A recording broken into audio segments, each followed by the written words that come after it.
Bonjour à tous, dans cette vidéo on va corriger un deuxième exercice sur l'échantillonnage qui s'appelle numérisation d'un signal sinusoïdal. Donc on nous dit qu'on effectue l'acquisition d'une tension sinusoïdale à l'aide d'un oscilloscope et qu'on a représenté la tension analogique en bleu et la représentation numérique, c'est-à-dire l'échantillonnage en rouge, issu d'un convertisseur.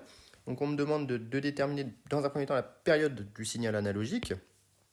Donc pour cela, c'est pas très compliqué, hein. Je vais me placer ici sur deux points du même état de phase, assez facile à distinguer. Donc je vais mesurer deux périodes ici. Et donc deux périodes, on s'aperçoit que ça vaut tout simplement 0,05 secondes. Donc t est égal à 0,025 secondes. Et donc la fréquence, f, est égale à 1 divisé par 0,025. On peut multiplier par 1000 en haut et en bas, ça fait 1000 divisé par 25, ce qui fait tout simplement 40 Hz. On me demande de représenter le spectre en amplitude du signal analogique. Donc on va faire cela. On vient de voir qu'il avait une fréquence de 40 Hz. Donc le spectre en amplitude. Donc on a une fréquence ici à 40 Hz. Et pour cela, il faut maintenant déterminer l'amplitude et la valeur moyenne de notre signal. Donc on va déterminer Umax ici, ou oui, on peut l'appeler Umax, qui est égal à 5 volts, Umin, qui est égal à 1 volt. On déduit de ça assez facilement que la valeur moyenne U bar est égale à 5 plus 1 divisé par 2, c'est-à-dire 3 volts. Et l'amplitude UM, qui est égale à Umax moins Umin divisé par 2, qui est égal à 2 volts.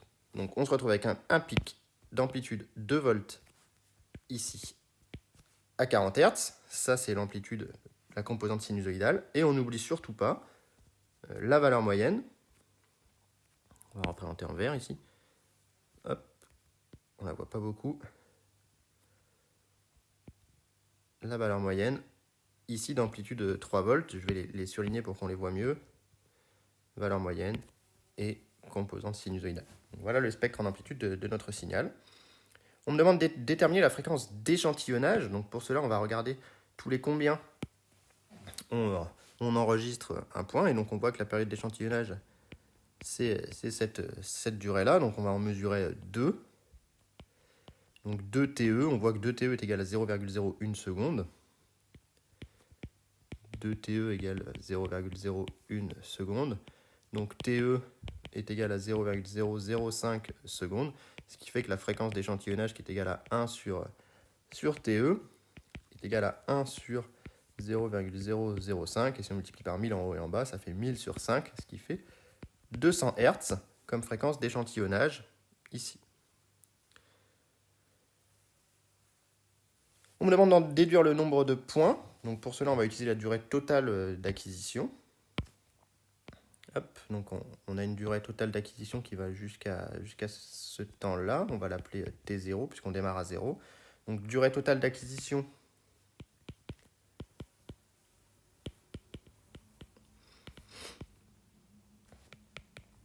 On a T0 qui est égal à 0,075 secondes, visiblement. Et on sait qu'on a T0 qui est égal à N-1 fois TE. Tout simplement, comme on le voit bien, TE, 2TE, 3TE, etc.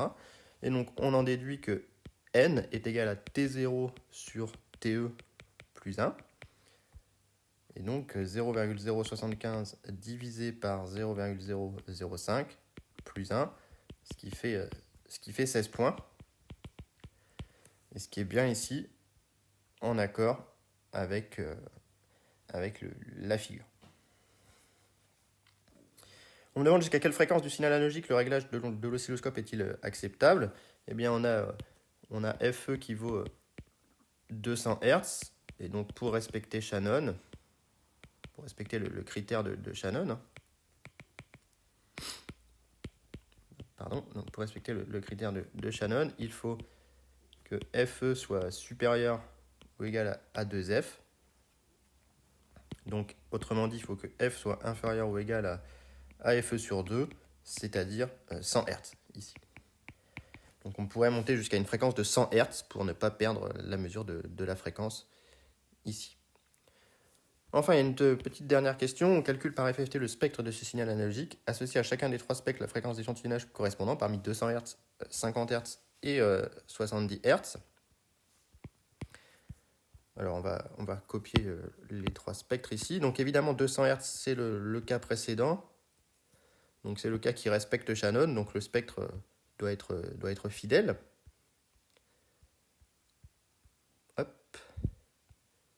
Je vais les mettre ici. Donc pour FE égale 200 Hz. 200 Hz c'est supérieur à 2F.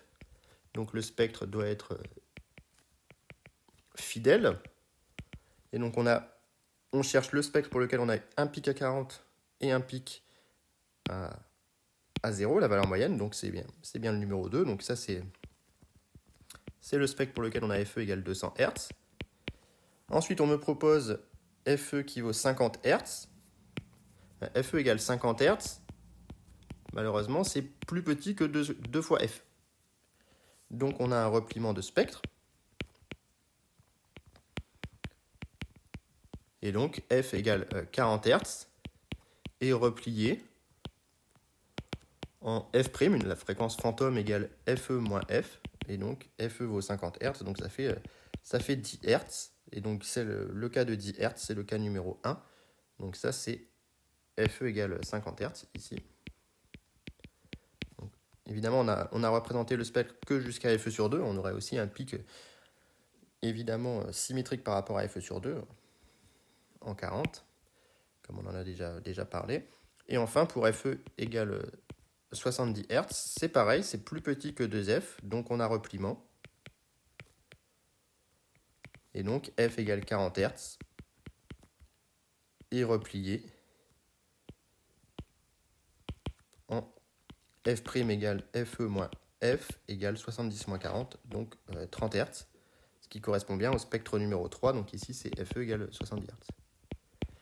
Donc voilà. Dernière chose, hein, évidemment, c'est pas demandé, mais ici, vous voyez bien que la résolution spectrale de mes spectres est plutôt très petite, donc j'ai pas utilisé les 16 points qu'on avait déterminés en question 4. J'ai pris d'autres valeurs de n pour tracer ces spectres avec les 16 points. Évidemment, FE sur n étant la résolution de notre spectre, on aurait une résolution de l'ordre de 10 Hz qui ne donnerait pas du tout des pics de cette taille. Donc voilà pour cet exercice, j'espère que la correction était claire, que ça a pu vous aider, et si vous avez des questions, mettez-les en commentaire.